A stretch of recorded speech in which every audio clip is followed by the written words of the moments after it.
Welcome to another installment of Fail Forward Friday. I'm Malesela and I'm with my co-hosts. Roche Mabulo. And yes, remember, Dr. Roche is the CEO of this company. Yes, just another installment. It's going to be fun. It's going to be great, like always. Yeah. Two stories. Doc comes with a story. I come with a story. Yeah. We speak about the blunders that these people doing, how they failed. Some of them that failed forward, and others that did not fail. Others that failed and went bust. Yeah. And my story, in fact, today is about a company that did not need to exist, but it did, and I guess people went for a ride. So, Doc, yes, how are you? Good. Please don't forget to like, subscribe, and comment, share, and most importantly, comment. Yes. My stories, I've got a couple of stories, like short stories. It's going to be about. I'll reveal the stories as well. All right. So, but yeah, it's stories of feeling forward. All right. Okay. I think it's not bust. So it's at least it's a bit of both. Yes. Yeah? Okay. So I will tell you the story about. So they needed to go bust because how dare they? But in any case, So I'll be talking about again Silicon Valley startup called Juicero. If I'm saying it right, Juicero. Yeah, Juicero. Company was started in 2013, and this company, like I said, it was a juicing company. It's a company that took a juicer and made a technology out of a juicer. We'll probably show it on the videos as well. But when I say a company did not need to exist, dog, this story is so bizarre.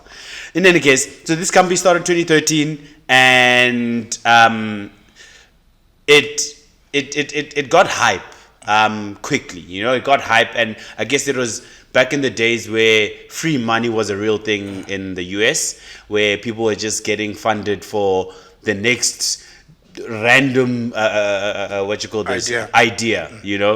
These guys actually got funded 120 million for a juicer that came with pre-packed juices, like packets, little packets that had that had fruit and vegetables in. You then put it into this little device, and this device presses it. Apparently, this device had 4-ton force that squeezed the juice out, and I guess the juice is probably nice, I don't know, but in any case, but it comes out, like it comes out quickly. And it used like Wi-Fi, it's back in the days, it's just anything to make things look like it's technology and people throw money at you. And these guys then did that. They created this thing. At first, when they launched it, it cost something like $699, I think. And eventually, after not even a year, I think it was like a year, they decided to mark it down to $399. Would you know how much the similar products in the market cost? Well, similar products were big juicers. The whole idea is bringing a juicer into your home. Yeah. At the time, the juicers that were there is the ones you just put the fruit in, and then it kind of like just juices and puts the thing in, the pulp in one side, the juicer on the other side. It was because at the time there wasn't a lot of juices. I mean, 2013, you can imagine juices were what you got at restaurants only, right? But with these guys, then they brought in, so they were a bit of a pioneer. But like I'm saying now, they didn't need to exist, to be honest, because what they did was just an overkill, and I'll get to how they actually failed, because that is the biggest fail, like the most bizarre fail you can ever think of, dog. Because it's. But anyway, let's continue. So these guys started 2013, got a VC funding, and again they call it how VC talk. They call it the darling of the VCs. Meaning people loved the idea and they threw money at it. And again, $120 million. And in my head, I'm thinking, how are you giving $120 million to a juicer? But in any case, it's technology. The founder wanted to bring a bit more organic So it's like an organic fruits and everything to it, and it's like a high end. It's a high end juicer basically. It was a high end juicer. Did fruit and, like I said, vegetables, and it was engineered and it was sold like this marvel of a thing. It actually reminds you of another company that I forgot the name of it, but it's one of the guys that used to work at Apple. Him and his wife left Apple and wanted to start their own thing, and they came with this new thing to say, how can we change the mobile world? They come up with this little pin and whatever, and this pin was supposed to be able to, you can read things there, and a new way of mobile device. I'll look for it, Doc, and I'll tell you about it in the next episode. But that one was that also was like a bizarre thing, because you think to yourself, but can't a person the reason a phone is so convenient is you can call and you can actually talk on there, and this thing you're supposed to do with AI where you speak to it and it voices, but you're in the crowd, like you're in the train, and you don't just want to do this, you actually want to screen to see. This thing was literally just a little thing like this, and it projected on your hand or whatever, but similar thing with this. It was overkill. It was done for the aesthetics. It's that whole thing of, Apple, nice things, whatever. But Apple obviously took products that are practical and made them beautiful. These guys just took something that's normal and made it beautiful. But also, and again, I'll get to the way the failing part is. But where is the innovation there? Is it because I can download an app? Think of the .com boom, where people were just throwing money at technology. Yeah. And 2013, back then, interest rates in America, they called it free money, right? And people were just throwing money at everything. Any startup that had what seemed to be a good idea. And some of them obviously came. In fact, that was the time when the what you call this came. These guys, what were they? WeWorks of the world came out. Ubers of the world came out. Is that so? As long as you can add or somehow demonstrate a tech component to whatever you were doing, you are a tech company. Exactly. Put PR on it. Say, listen, it's the next big thing, and there goes everyone coming in. Okay. Everyone wants to throw money at you. Right. Now, these guys then. This is the heading of this part, right? It says the fall is the squeeze that killed the hype, and that's exactly what it is, hype, right? So it says, despite the hype, Juicero had serious problems from the start. Juicero cost a staggering $400, later reduced again to $200, while the juice packets were priced at $5 to $8. Now let me actually explain how. So what they said these guys did was they have this juicer, and then they have these little packets where the juice and the fruits, or the fruits and everything came out of, right? Or they were put in. And what then happens is you can only buy those juices if you have the machine. So it almost becomes a subscription. Again, the idea around how the business would work is amazing, because it's like the vacuum thing. You remember the one we spoke about with Dyson and everything, but it's like the vacuum. The vacuum back in the day, in Hoover and everyone used to sell packets, and that's how obviously they made a lot of their money.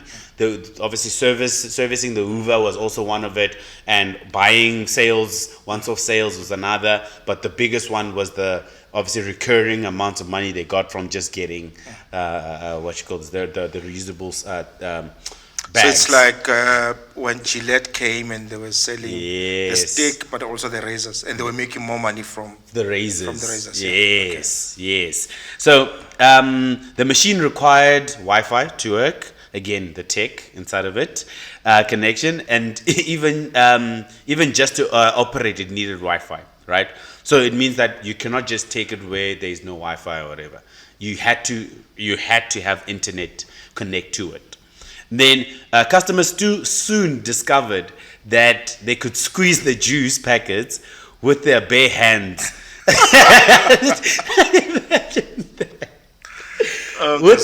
So I actually went, when I was doing research, Doc, I watched some videos of this, and Bloomberg did a video, like a whole thing around it, a little snippet, 2-minute snippet on how they failed and everything else.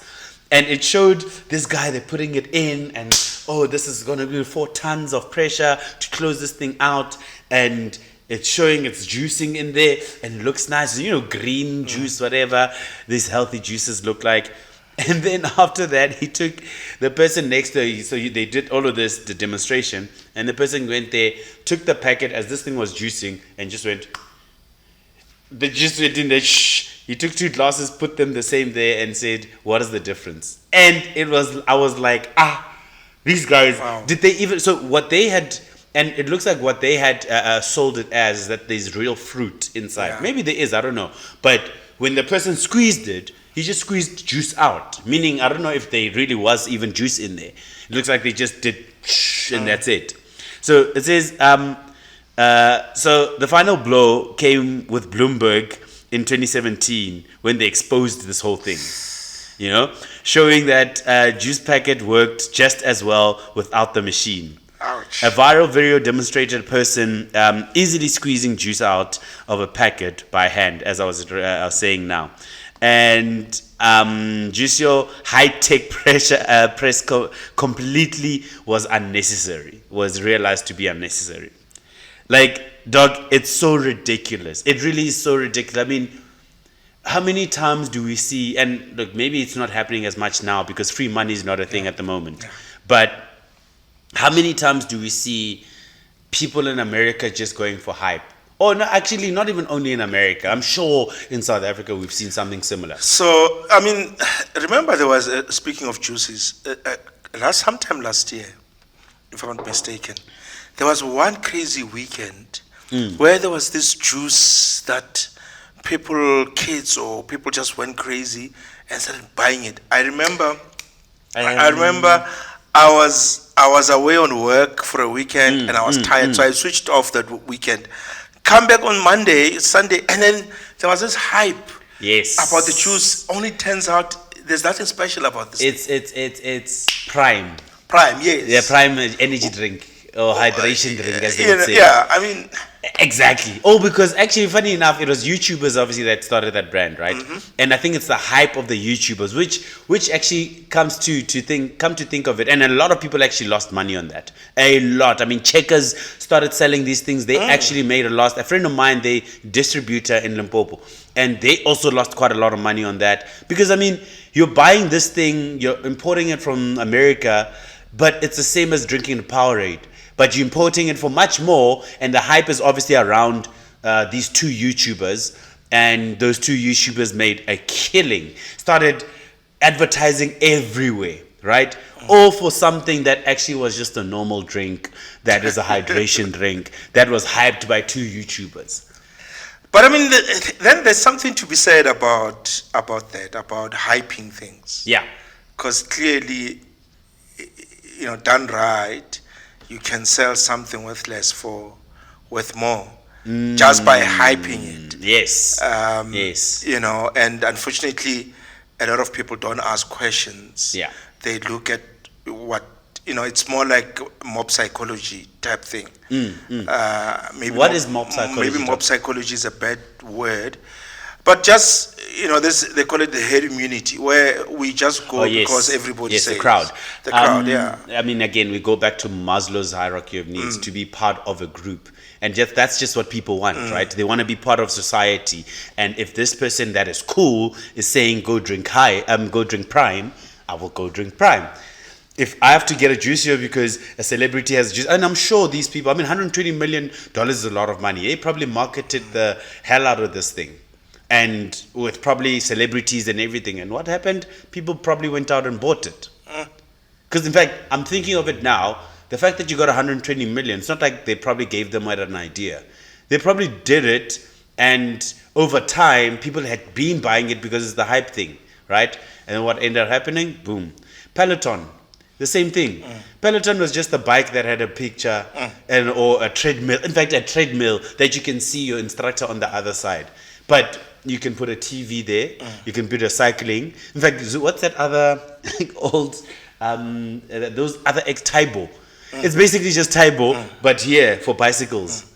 It's things that if you think of it, going back to what Elon obviously says, going to the the core of an idea. What do we call it, Doc? Which one? First principles. Yeah, law of first principles. Yeah, the law of first principles. Yeah. Does this make sense? Does it solve an actual problem? You know, do I actually need a screen on top of my spinning bike?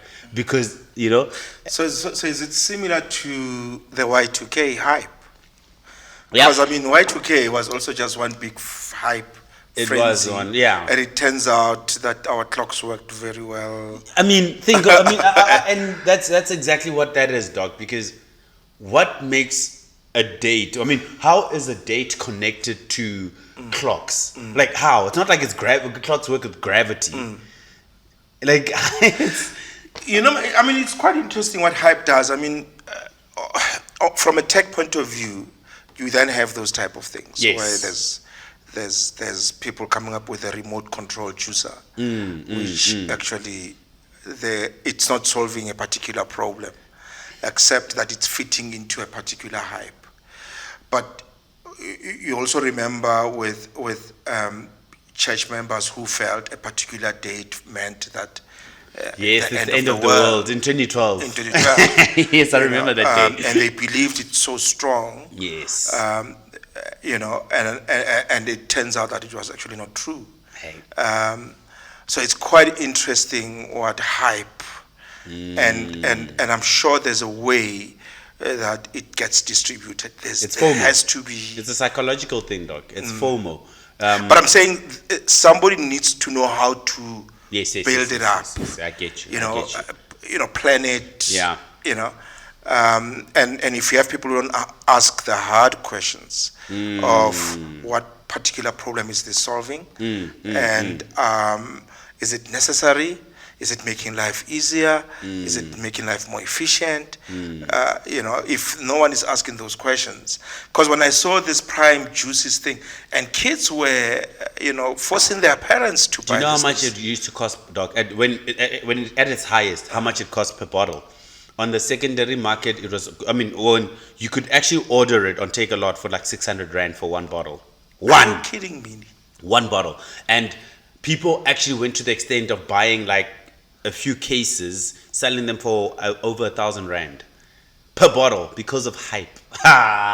People out here. Okay.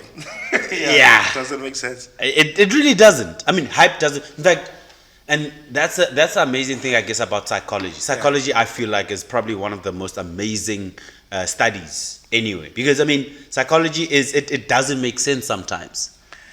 I mean, I guess that's what Steve Jobs talks about. That I mean, before he dropped out of, was it Brown's University where he went? Oh yes. He actually stopped attending other classes and he attended only 2 classes: calligraphy, the study of letters and whatever, and psychology. Because he sort of needed to understand how people think, behave. Right. Yeah. And also obviously come up with products that will make people to behave in a particular way. Yes. Habituate people to get to a place where they are desperate for this thing. So there's an argument that he used those 2 classes for people to get people to buy iPhones and. Doc, I'll be honest, man. If people fall for it, they fall for it. Now here I am. Because of him. Right? Yeah, so yeah, but anyway, hype. It hype. So I think maybe a takeaway from this for me, and again, it's a short story, but a takeaway for me in anything is always question if your product actually solves a problem, right? And also, I mean, guys, you got $120 million, right? Do something harder. I mean, did someone not test the fact that I can squeeze it with my hand? You know, like what made it so special? Maybe, and in fact, if it probably wasn't for that scene where someone is squeezing, where Bloomberg shows this, none of people probably would be still buying it. In fact, maybe there'll be a Juicero 2.0. You know what I mean? Like something smaller. But I just don't get the fact that you have so much money. I mean, the people, I don't even know who are the people that even started this thing. And did they not think about those things to say, listen, we can actually do this much harder for someone to even protect the idea, you know. Yeah. So I think what's interesting as well is, I mean, it's the whole smack thing people have in their house, and you ask yourself, True. to what extent is this hype? You know? Yes. Yes. And this one is a bit controversial. There's this thing making rounds during Christmas of people getting into pajamas and having a family. Or pictures. Yeah, they take pictures Yes, with yes, family, yes, yes, family yes, members yes. in PJs. I don't get that, dog. First of all. I'm also trying to understand where is this coming from. That one, So I'm asking those questions, but where this for me doesn't make sense. No, but we're creating family memories, sure. Why did you create them every day? But why do we need to create those memories in PJs? You know. But anyway, Well, interesting. my wife first has to get me into PJs because I don't like PJs. No, they buy them. I mean, there's And this like matching entrepreneur- ones, ne? There's this entrepreneur that I was mentoring recently, and she does sewing and school uniform, and shout out to Nompumelel, and she's doing amazing work.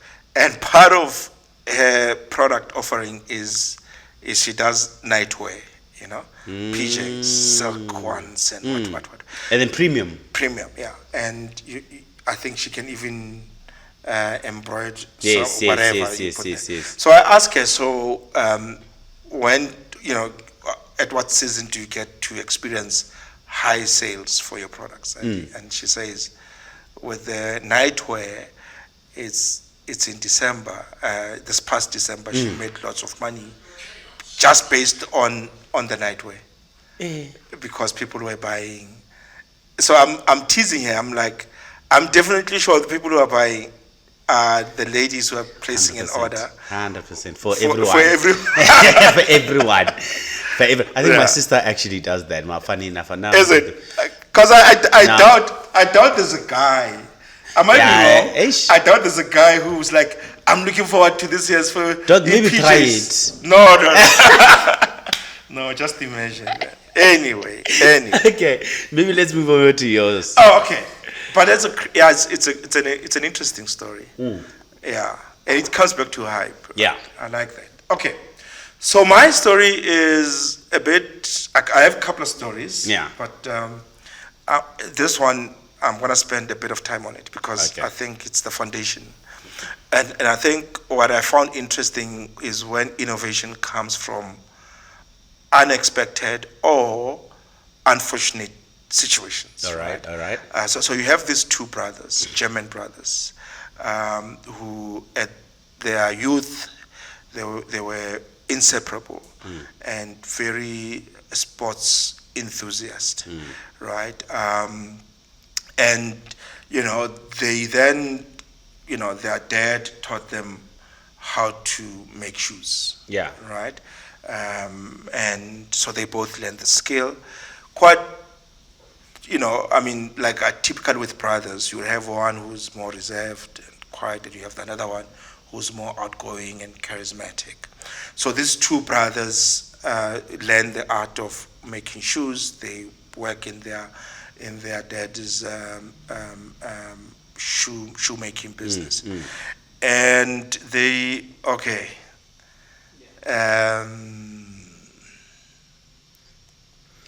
Let's go. Are we going? Yeah. Oh, by the way, I think the shades just hit us. This is South Africa. We have an innovation called load shedding. Anyway, so they obviously work together, and during the 1936 Berlin Olympics, their products become so successful. See where this is going. Right? Yes. And so as their business is taking off, Rudy and Ade Yes. Dazzler, Yes. right? Adidas and Puma. Adidas and Puma. So Rudy's, the charming one. Adi is the technically brilliant one. And obviously, as they become successful, they become frustrated with one another because one felt that the other one is riding off the other one's success, Yes. right? And they obviously then get to, we are back. Yes. All right. So as they become successful, they become impatient with one another, because obviously there is, this jealousy that grows between them. And then Rudy then becomes more politically inclined. He joins the Nazi party, and while that's Rudy, right? Adi, the technically brilliant one, the quiet one, focuses on running the factory, right? So as the World War breaks, they are, as a family, right? They hide in a sort of like a bunker of some sort, because there's war, and so Adi is frustrated. They're all, Adi is frustrated, and he says something along the lines that these dirty bastards, referring to I think because of the war, he was referring to the attack. Yes. He says these dirty bastards are back again, right? Referring to the planes overhead. Yes. Rudy, convinced that the comment was directed at him, right? And he snaps and he takes offense, and they never speak to each other again, right? After the war, that division, that rift is still there, and they decide, we can work together, let's split the assets, right? You go, you open your own thing, I'll go and open my own thing. Adi then decides he's going to open Adidas, right? Named after him. Adi, his name, and Tesla, his surname, right? And so you have Adidas, and then Rudy decides he's going to open Puma, right? Which is the speed and agility of a cat. Yes. Right? So this feud divides the family, right? Because in one country, one town, one part of the town supports Adidas. Yes. Another part of the town supports Puma. Yes. Right? But of course, Adi being the most technically savvy one, Adidas, does far much better than Puma. Yes. For instance. And it's quite interesting that it then splits the town as well, right? Where you then have one side of the town supporting Adidas, buying the clothes, another side of the town, supporting Puma. And even at the World Cup, for instance, Adidas teams that wore Adidas scored major victory. When the German national team was playing and they were wearing, and I think they still wear Adidas even now. Yeah. Right. And what's even sad is they never spoke to each other ever since that incident. They refused to reconcile. Even when their businesses were doing well, they refused to reconcile. And so Adidas became synonymous with innovation, and Rudy, was a niched, and it was a bold design. Because Puma was never at the forefront of sports per se, but it came as an exclusive type of a thing. But I mean, the feud took its toll, on both of them, and the families as well. Rudy, the Puma guy, died. When did he die? 1974. Okay. And when he died, Adi refused to attend his funeral. Yeah, that is sad. 4 years later, Adi passed away, and they were buried on the opposite ends of the same cemetery.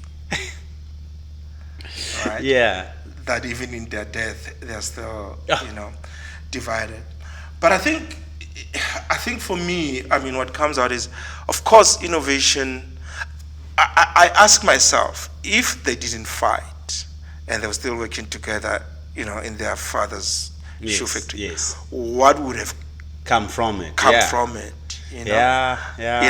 And maybe the feud, and the rivalry between the two of them drove the innovation. Yeah, but I think that's rivalry and competition is good. Let's Yeah. put it that way. Yeah. And obviously, you don't want to be outperformed, especially Yeah. by your brother that you probably hate. Yes. And I don't think they would have been as innovative as. And I think that's the thing. For me, it then comes to the whole thing about being a public success but a private failure. Okay, within family and Within everything. family, within families. I get you. That here you are successful Yes. in business. At what cost? Everybody's celebrating you, endorsing you, supporting you. But back at home, when you get back home, there's no one who's doing that. Doc, what you're saying is actually very true, because I think of businessmen that have been like world changers. Rockefeller. Yeah.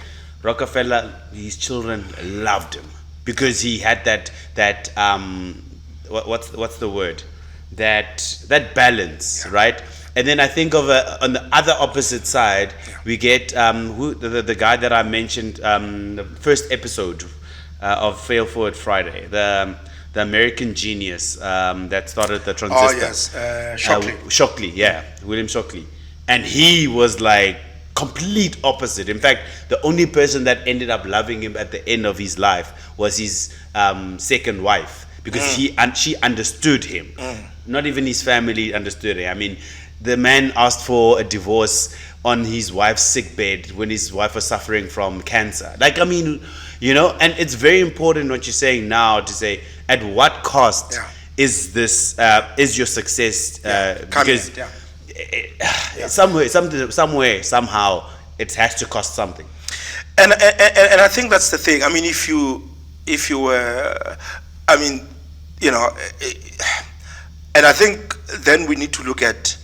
Sometimes we talk about, success as what people deem out there. Yes. As you being successful. Sure. And other people will say, okay, sure, but privately, the people that matters the most are not there for you. Right? Yeah. You look at a whole lot of successful people today.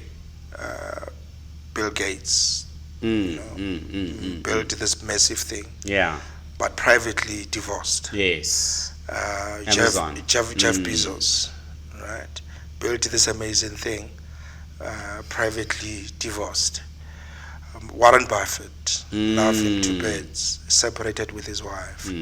Charlie Munger is like the only one, very. Yeah. But you could also see like why he was very reserved, very public. Yeah. And you kind of want to ask yourself that is this the price you have to pay?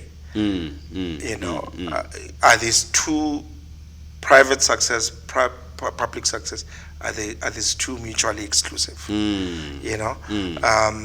And I think with this, the Tesla brothers is they failed to manage their relationship. Yeah. But publicly they succeeded. I don't know if that's the price you want to pay. And I think it's a sad story because the family is also divided. Yeah. Now you don't even have cousins. That's true. But I think building on that, because I was trying to look at innovations come in very weird ways. Okay. Yeah. Where for these two guys they had to fight. Yes. For them to be successful. Yes. And I was asking if they didn't fight, will they still be successful? I don't know. Right? Yes. But I mean, there are other innovations that, and I think for me this is where that people came up with a product and it failed. It failed, and then somebody then came later on and said, no, but maybe let's reframe it or let's repurpose it. Sure. And once they did that, it became a huge success. Sure. Right?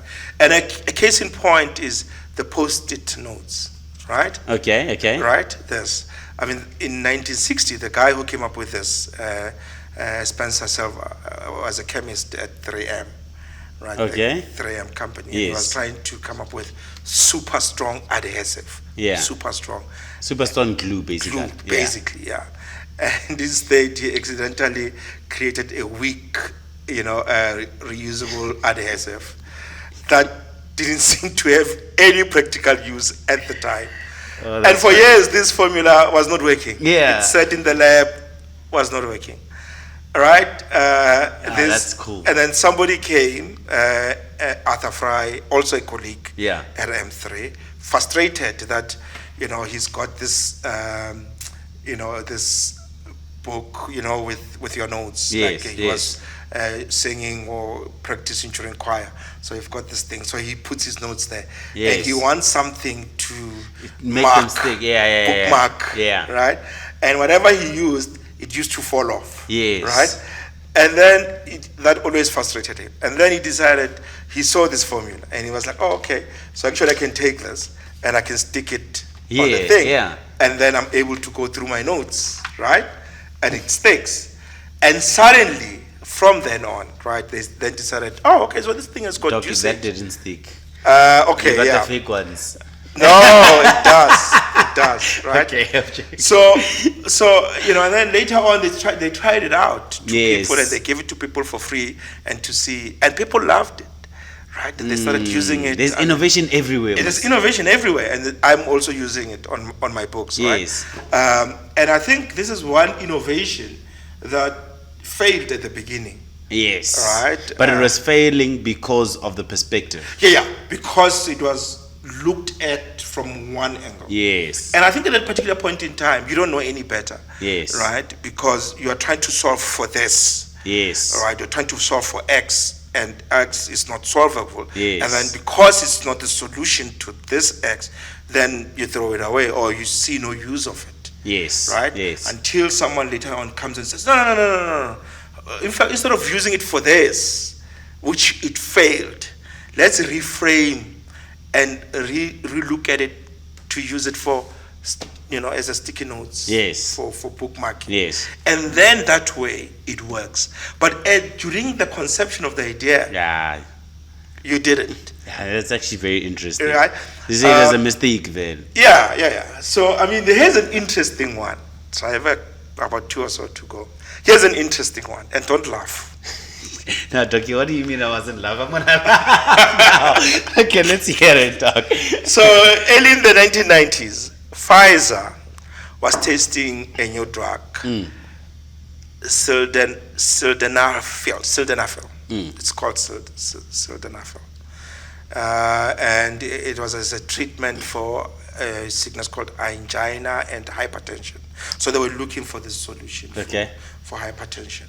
And as they were trying this solution, the results were disappointing, right? And it didn't work well for heart conditions. It was just failing, this product. And as a result, after a long trial, they decided that, this thing is not working. Yeah, let's scrap it. Let's scrap it and let's look for another solution to this hypertension issue.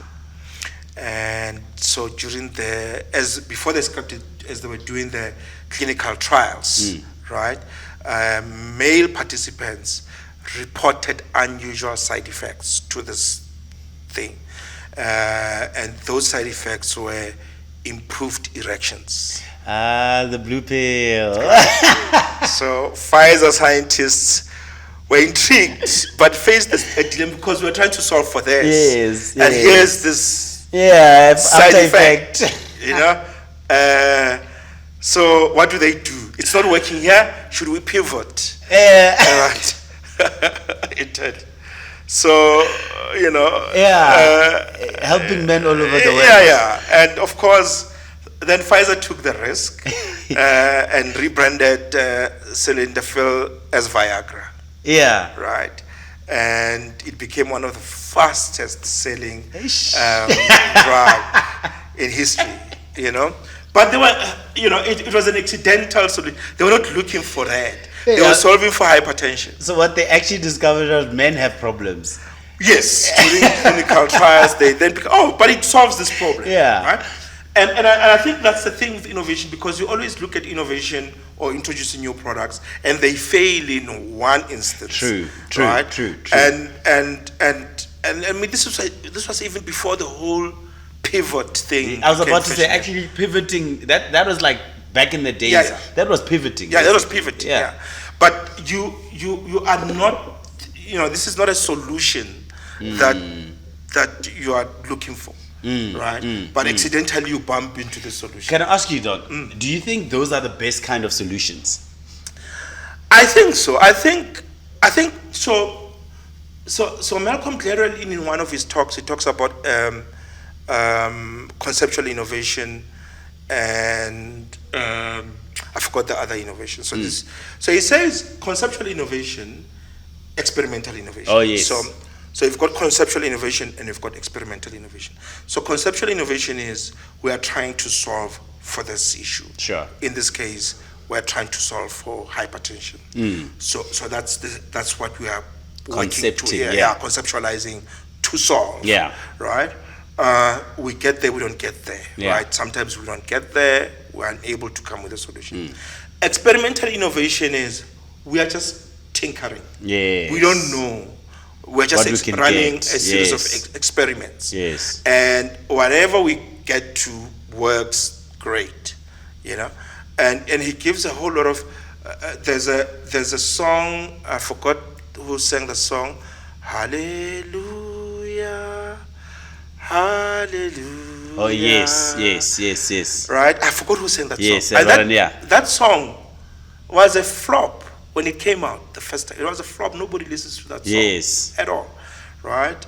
And then came this other, I forgot the artist who remixed the song. Yes. And remixed the song. Like, Then it became a big thing. Then it became a big thing, right?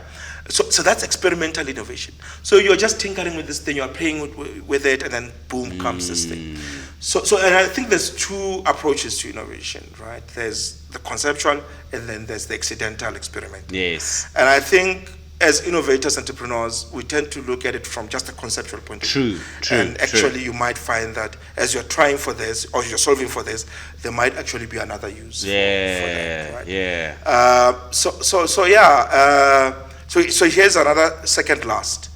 In 2005, 3 PayPal employees, Chad Haley, Stephen Chen, and Jawed Karim, launched this platform, which was supposed to be a video-based dating site called Tune In Hookup. Yes. Right? Yes. And the idea flopped. Yes. Because no one was interested in uploading their videos to find dates. And obviously they were frustrated.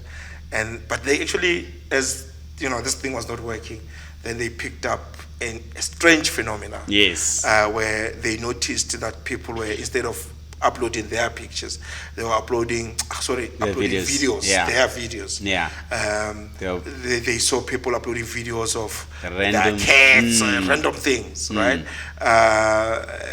And they did, okay.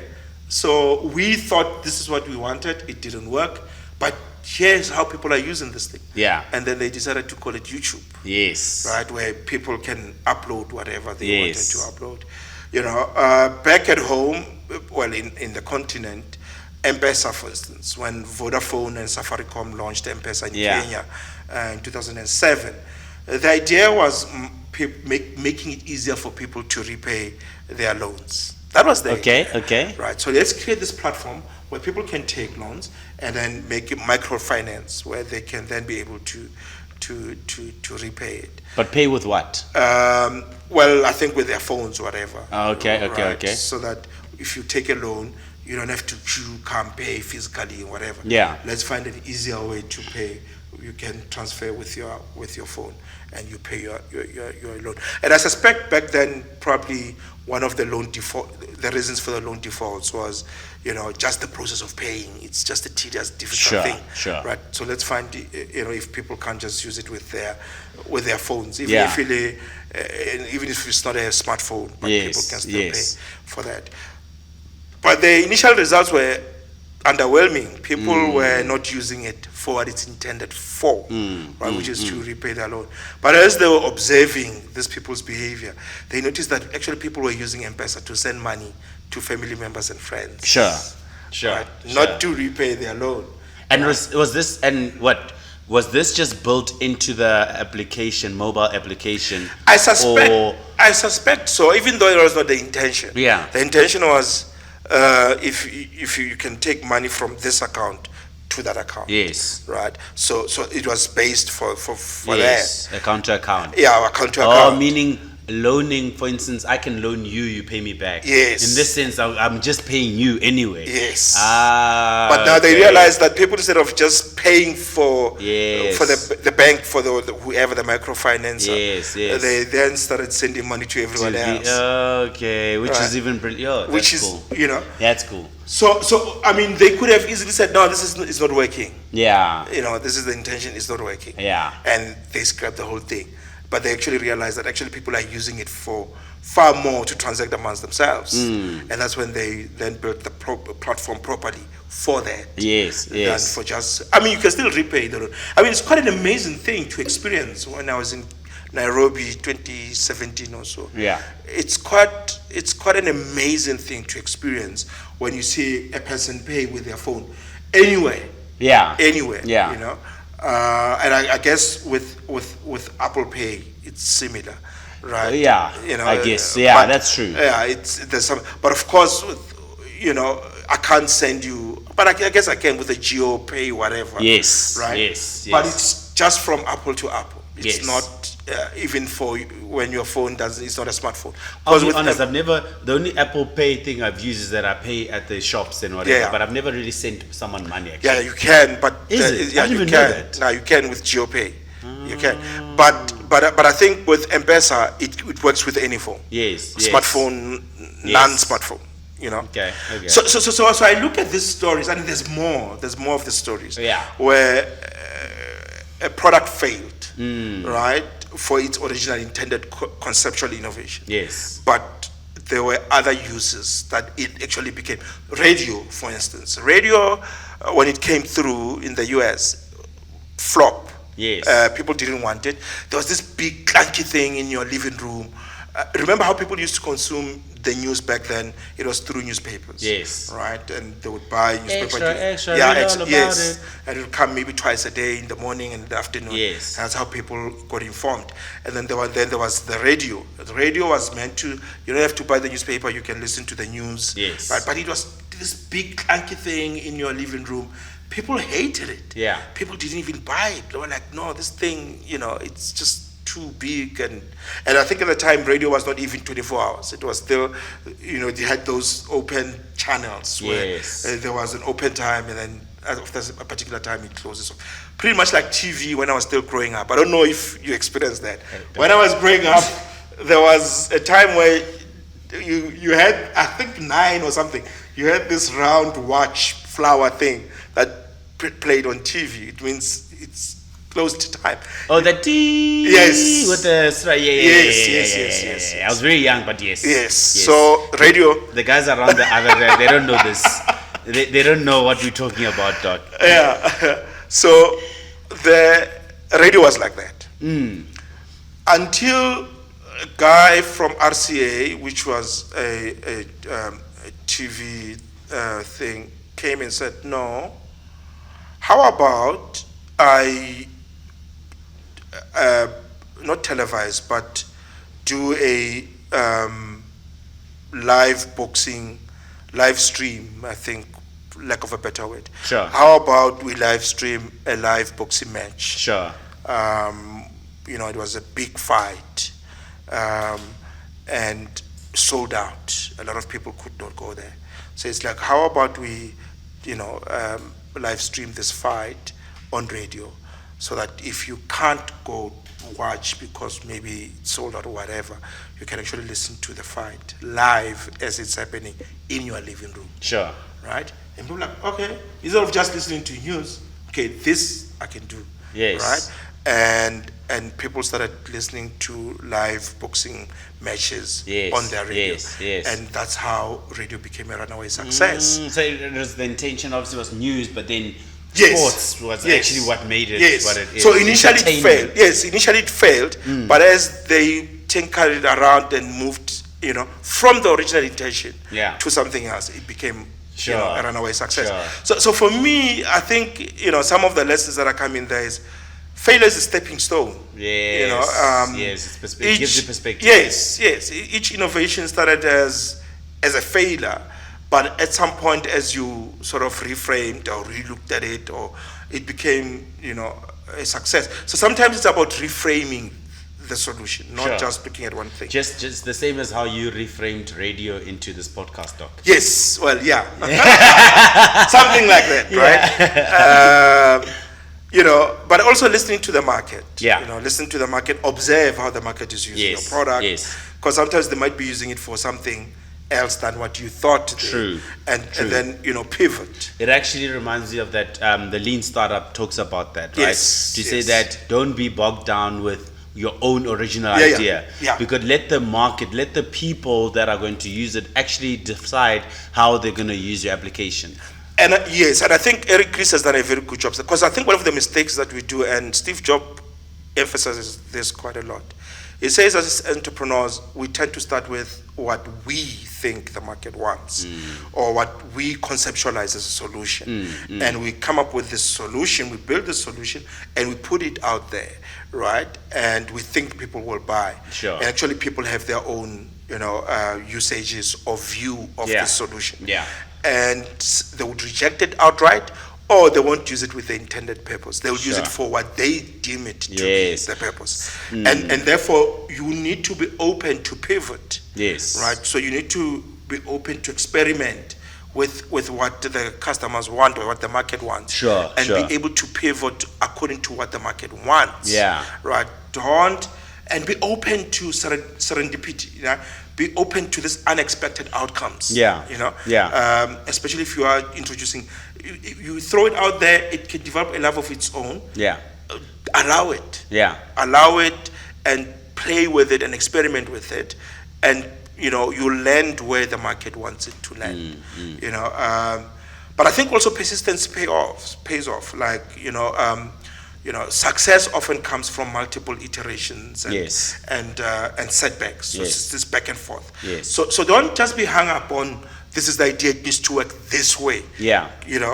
Because if it fails, you're gonna take it personal and you might not recover. Yeah. But open yourself up to, let's see how the market interacts with this thing, and maybe let's be willing to Yeah. reframe or iterate or make change shifts, or yeah. make shifts based on what the market is Yeah. using it for. So these are innovations that failed, products that failed initially, and with a bit of reframing and looking at the I market. actually like this conversation because it could take a while if we have to dig deep into this, Yeah. because there's many things I was thinking of as well, but I would want us to actually set it out and in fact maybe invite a guest that this Yeah. something similar has happened, right? Yeah. Because I would want to understand from their point of view, when do you decide, listen, I mustn't be bogged down on my idea? Because there are obviously ideas out there that have been planned and worked, but there's also been those that have kept that one and they say, no, it has to, and then boom, it doesn't. Yeah. And that's my question now. Maybe these guys that freeze what? The squeezing guys, these guys with the fruit juice, with the juice, maybe they actually, the product that they needed to do was just the fruit juice. I was gonna say that probably that's what they should have just went with. Yeah. Because and clearly if people were buying it, they were actually, if we go to first principles, the juicer is not the actual product. Yeah. The product is the juice and the nutrition that you get out of the juicer. Meaning, why didn't these guys just try actually doing the juice So itself? you're reminding me of the jobs to be done theory by Dr. Clay Christensen. Yes, Clay to say, Christensen. what is the job that this juicer is trying to do? Exactly. Right? It's trying to give you the squeezed juice in a bottle, you drink it and it's healthy and whatever. Yeah. Right? That's the job. Is there an easier way to get this job done? Yes. The easier way to get this job done is to just squeeze. Exactly. Problem solved. Yeah? But but yeah, unfortunately, sometimes as entrepreneurs, we fall so in love with our innovations and technologies that we want them to work the way we concept them to be. But we then leave out the experimental part of the innovation out. Where I choose to look at innovation or product development as, and I do this quite a lot. I mean, this podcast was an experiment. Right, and I'm willing to open myself to where this thing will go. Right. I might have something in mind, but I'm also open to, and I do that quite a lot. I try a whole lot of things. I don't get in there with, this is life and death. If it doesn't work, I'm dead. No, I go out there, I'm like, let's try this thing out and see, and let's learn. So for me, it's a lab. It's a lab. I go in there with my white coat, and I'm gonna mix a whole lot of things. So tomorrow you can decide your Malesela is not working, so or you decide I'm not the one. Or you decide, doc, you know what? Experiment. No, and then let's just shelve this thing, right? And no hard feelings. We shelve it. It was great while it lasted, and let's move on to, let's try something else, And I think that mindset, opening yourself up to that learning and being open to, and my approach is always being a student for life. So I learn all the time, and I open myself to that, and I don't, if it doesn't work, I don't get hung up on it and I kill myself. Yes, I'm disappointed. But probably there are other things that will work. And I think that's the thing, that you need to fail until you succeed. And fail, it means you're opening yourself to learning. Right? And improving. We spoke about this the last time. Mr. Beast was saying that if you were to have a best podcast, just improve one thing at a time. Every time. So take one episode, look at what you can improve it. Next episode, look at what you can improve it. So over time, there's this cumulative improvements that are coming through, right? But improving means you open yourself up to the feedback, right, of what the market says. That you actually failed. Because it's an experiment. And experiments, by their nature, are not meant to succeed the first time. Right? It's an iterative process. Right? So failing forward here, and I think these guys have done quite very amazing well. Failing forward. BMW, same thing. They were doing jet engines during the World War. After the World War, I can't remember, it's 1 or 2. Then they were given these restrictions that they can't do fighter jets anymore, and then decided, okay, we can't do this thing. This thing is over. We have sanctions against this. Let's repurpose these engines for motorbikes, because they started with motorbikes, and then subsequently they did cars. And they became a runaway success, right? But if you hang up on this one thing, it needs to work. Why are you sanctioning us? You miss other opportunities that are out there, right? Okay. Is that the pod? That's the pod, Doc. Awesome. Thank you so much. You can take us out. You caught me when you say you might not want me in future episodes. Anyway, like, subscribe, share, comment. We'd like to hear your views. We'd like to hear your contributions. And I think if you also want to be part of the discussions, we are open to that. Come through. We'll have a conversation. And let's see what we can learn from others. And to our Twitter, TikTok. TikToker now, Doc. TikTok. Next week Friday. Yes. Awesome. Thank you so much, guys. And enjoy the rest of your day. Awesome.